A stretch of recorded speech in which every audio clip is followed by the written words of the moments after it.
thank you for joining us today to give us your perspective on what is happening, just this unprecedented time in America's history. So I'd like to ask you, what do you think of the pandemic in general, and about the shelter-in-place decrees that have come down upon the churches, in contrast to the way the shelter-in-place decrees are being enforced upon businesses and other places? Yeah, in general, that's kind of hard to answer. I mean, illness is bad. You know, it's part of the curse God put on the earth. How much of a risk it is, you know, I'm not a health expert, but it doesn't seem to be quite as dangerous as was initially thought, and I'm thankful for that. It certainly seems from the CDC coming out just a little over a week ago and admitting that 96% of the people that they had said have COVID actually didn't die from COVID. They just had COVID when they happened to fall off a building or died from a heart attack or something. Yeah, and I think a lot of that data was available beforehand. It was pretty well known that it was an opportunistic killer. So yeah, it would be interesting to recast some of the statistics, not in how many lives are lost, but maybe how many years of life taken away, since these things are happening near end of life. And so from a pastor's perspective, you're a pastor. When you look at these decrees that are unconstitutional and being levied, particularly against the church, what is your take on that? I'm thankful that there is a government, trying to take care of its citizens. I pray for them, and I love them, and I want the best for them. So in that sense, I'm thankful that someone is trying to do something. On the other hand, I'm very displeased with the current situation for multiple reasons. One, just pragmatically, these mandates have been fairly obnoxious in that they have changed frequently. People who aren't lawyers can't read these things and keep up. Even more than that, these mandates are unjust. They go against the Constitution. They go against God-given freedoms. They do favor some groups over others. We don't have an organization that's measuring risk, and the things that are this risky you can't do, things that are this risky you can do. What is instead going on is they are making value-risk ratio judgments, where they're saying, if it's risky, but it's valuable enough, we'll allow it.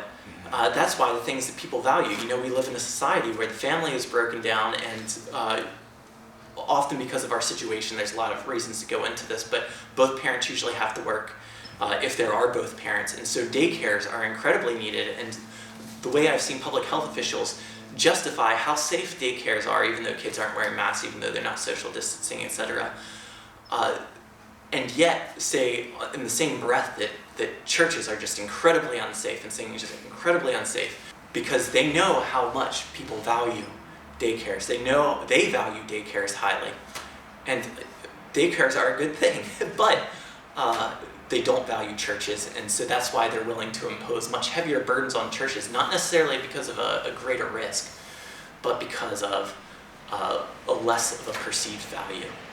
And it's the same thing for other things. Why have many elective surgeries ended, and yet abortions have continued throughout the pandemic? It's because they see the value of abortion and do not see the value of worship. And that is a shame, because they are making these judgments from their own senses that are just changing with each generation.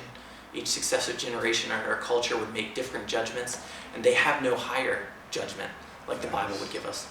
Football games, going on where you got sweat and spit being exchanged between players that aren't wearing masks as they're playing the game, and that seems to be okay, and yet we aren't allowed to care for people to care for the homeless, the widow, the orphan, we're being told to just be shut down.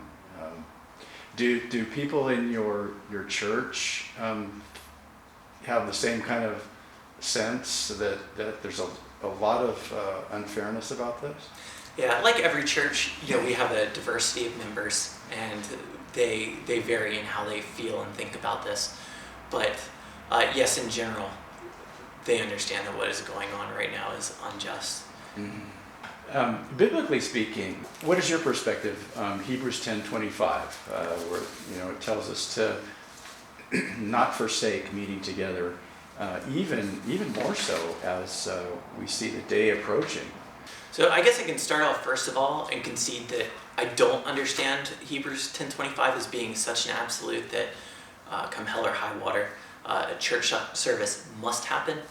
However, at the same time, worship of God is incredibly important, and you do not have biblical worship of God as described in the Bible without the gathering of the saints. Mm-hmm. It's even in the word church. The word church means gathering. Mm-hmm. And you're going to find a lot of people who think they're very clever by saying that the church are the called out ones, because ekklesia, the Greek word for church, comes from the root word meaning to call. However, that's a silly way of going about defining words.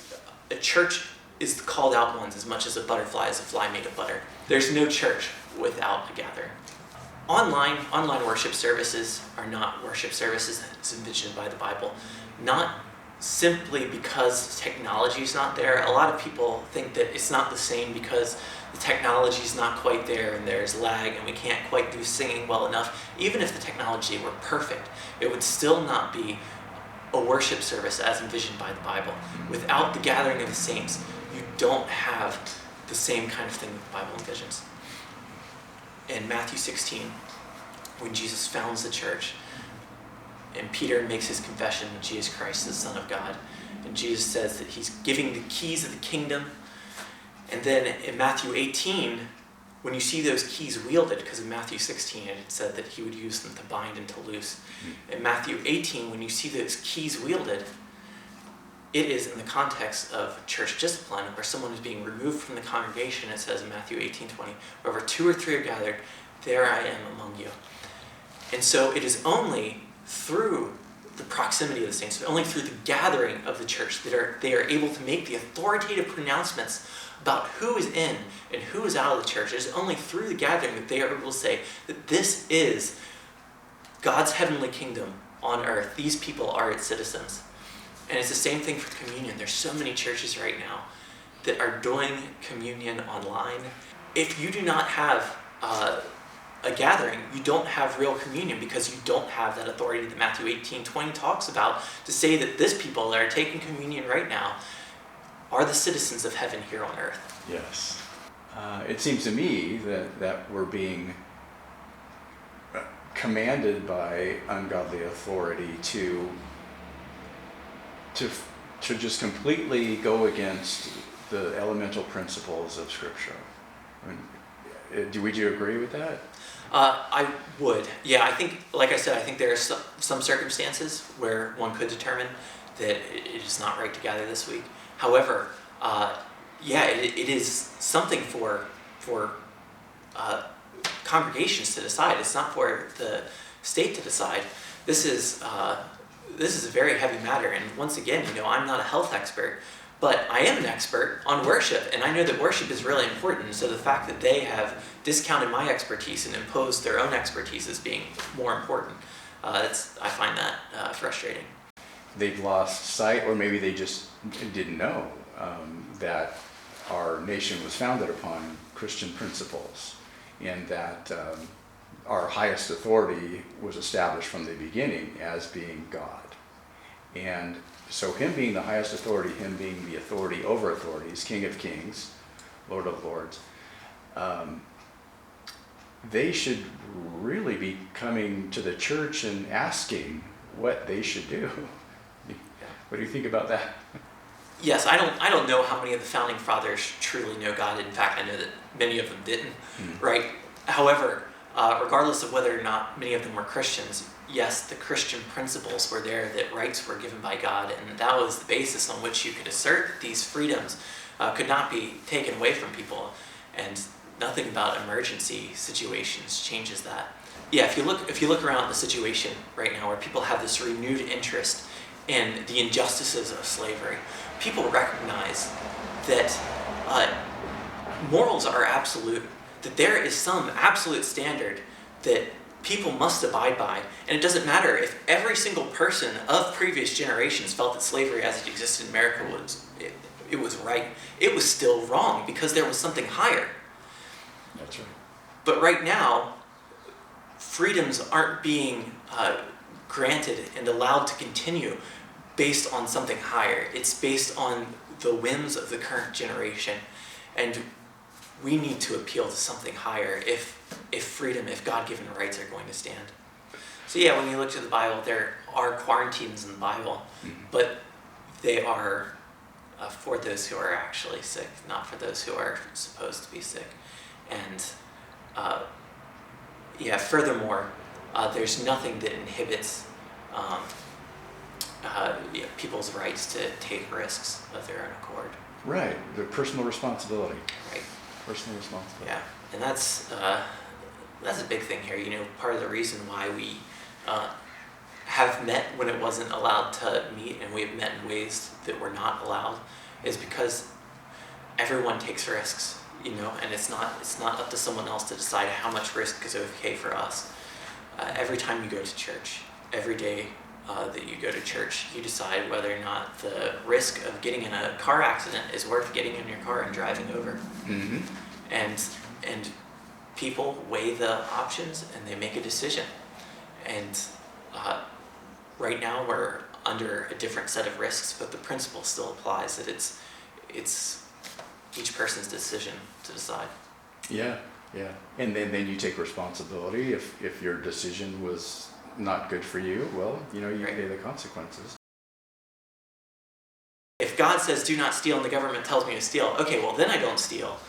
But what if it's a little more borderline? What if they're saying don't meet with each other, and you have a friend who's struggling with suicide and depression right now, and you know that the thing he most needs is for you to come and personally comfort him? Consider this. Is it possible for a king to break the 8th commandment? Right? The 8th commandment says, do not steal. Is it possible for a government to take so much from someone in taxes that they have then stolen?